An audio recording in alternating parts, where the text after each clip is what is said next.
बॉलीवुड में अभी कुछ जैसे क्या होता है कि हम देखते हैं फिल्मों में जिस तरीके की भाषा का प्रयोग होता है जी। वो उर्दूनिष्ठ कही जा सकती है जी। बहुत हद तक। जी। अब तो अंग्रेजी का भी बहुत मतलब जी। दखल है। तो आपने देखा होगा कुछ दिन पहले कि चल रहा था, एक ट्विटर हैंडल है, उन्होंने पूरा पोस्ट किया हम्म। कि ये मान लो अगर ये डायलॉग जो हम्म। फेमस डायलॉग हैं ये शुद्ध हिंदी में होते, हम्म। संस्कृतनिष्ठ हिंदी में होते तो कितने अटपटे लगते। मैंने देखा।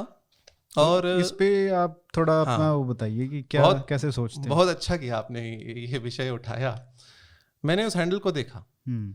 अब भाई जिसको हंसी उड़ानी है वो तो हंसी उड़ा सकता है। कोई हिंदी का लेखक तो वैसा नहीं लिखेगा जैसा उन्होंने कहा है। अब हम्म। जैसे एक उदाहरण लीजिए, उन्होंने एक गाना है अक्षय कुमार का, तू चीज बड़ी है मस्त मस्त, हाँ। उसका उन्होंने कहा इसका हिंदी क्या करेंगे, तो उन्होंने लिखा तू वस्तु बड़ी है उत्तेजनात्मक। हाँ, ये मजाक उड़ाने ये के लिए। पढ़ के हंसी आएगी, पर कोई बिल्कुल हिंदी का कवि क्या ऐसा लिखेगा? नहीं। हम्म। क्योंकि आपको गाने की ताल गिननी है, कितनी मात्राएं हो कि वो गिननी है। तो यदि मेरे पास ये गाना आता, हम्म। मैं ऐसे लिखता नहीं हूं ऐसे गाने, क्योंकि एक तो इसमें नारी को चीज बताया, तो ऑब्जेक्टिफिकेशन ऑफ वुमेन तो है ही। हम्म।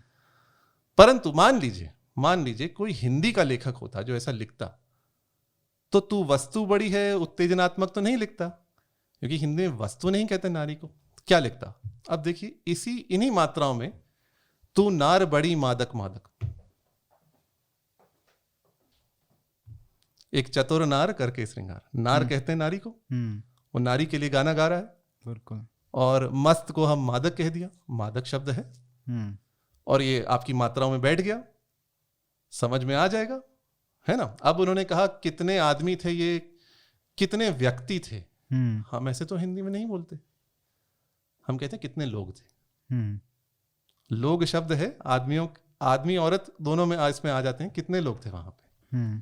तो हिंदी में यदि गब्बर सिंह बोलता तो बोलता कितने लोग थे, कितने व्यक्ति थे। तो ये तो थोड़ा क्लिष्ट कर दिया, तो वो एक उन्होंने जानकर क्लिष्ट किया है। और दूसरी बात, प्रश्न उनका ये उठ रहा है, उर्दू के बिना बॉलीवुड के गाने कैसे होते हैं? तो उत्तर मेरा ये है, उर्दू भाषा में क्या है? उर्दू भाषा में व्याकरण आपका प्राकृत और संस्कृत से आया है। जो खड़ी बोली है उसी का व्याकरण उर्दू में है, उसी का व्याकरण हिंदी में। तो व्याकरण पूरा संस्कृत प्राकृत स्रोतों से है। 99% क्रियाएं, वर्ब्स, संस्कृत प्राकृत स्रोतों से हैं। और 99%। 99%, और ये उर्दू के कोशकार कहते हैं, ये मैं नहीं कहते, ये राउफ पारेख ने कहा है, जो पाकिस्तान के उर्दू के कोशकार हैं, सत्य है। हो सकता है 99% न हो, 97 हो, 94 हो, 95 हो, पर अधिकांश अधिक से अधिक क्रियाएं तो और कोई कहता है 60%, कोई कहता है 70%, कोई कहता है 75% शब्द संस्कृत प्राकृत मूल के हैं। तो उर्दू में तो केवल अरबी फारसी की संज्ञाएं हैं और विशेषण। संज्ञाएं और विशेषण से भाषा नहीं बनती। आप नाउन्स और एडजेक्टिव्स से आप सेंटेंसेस नहीं बना सकते, आपको वर्ब्स लाने पड़ते हैं। क्रिया एक भाषा के प्राण होते हैं। जो संस्कृत में हम कहते हैं एक तिंग वाक्यम, वाक्य में एक तिंगंत पद रहता है जिसको क्रियापद कहते हैं।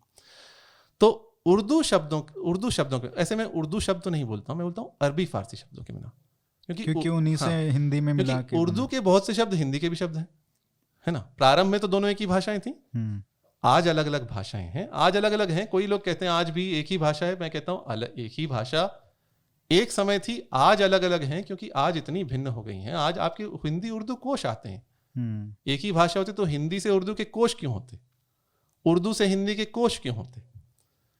तो उर्दू शब्दों की बात नहीं करता, मैं कहता हूं अरबी फारसी शब्दों के बिना भी आप ऐसी हिंदी बोल सकते हैं जो एक जीवंत भाषा है।